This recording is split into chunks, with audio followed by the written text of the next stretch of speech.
They saw a man unlike the teachers who spoke inside city buildings or temple courts.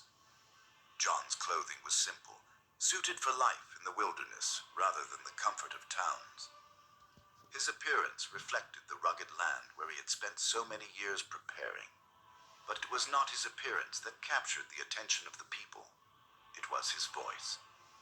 When John spoke, his words carried with strength and clarity. He did not speak with complicated language or long debates. Instead, his message was direct and honest, calling people to reflect on the way they lived their lives. He encouraged them to turn away from wrongdoing and begin living with greater kindness, fairness, and sincerity. Many who heard him realized that change often begins with simple decisions made in the heart. For some listeners, his message brought a sense of relief. They had long been searching for direction and hope, and John's words gave them a chance to begin again. Others listened carefully, wondering whether this man might be connected to the promises spoken by the ancient prophets. After sharing his message, John invited those who wished to make a fresh start to step into the waters of the Jordan River. There he performed a symbolic washing in the river, a sign that a person was ready to begin a new path. One by one, people entered the cool, flowing water. The river banks became a place where many gathered not only to listen, but to take part in this moment of renewal. Families watched as friends and neighbors stepped into the river, showing their desire to live with greater honesty and purpose. This act soon became known as baptism.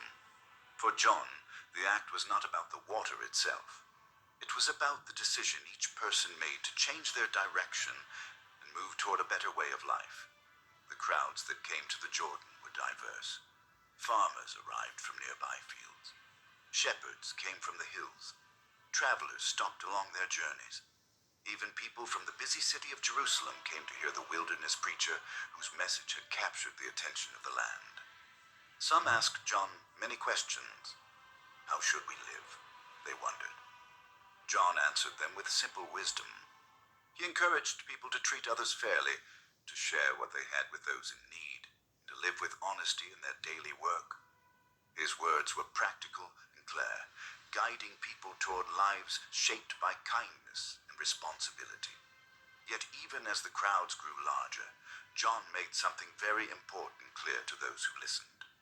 He told them that his role was only the beginning of a much greater story.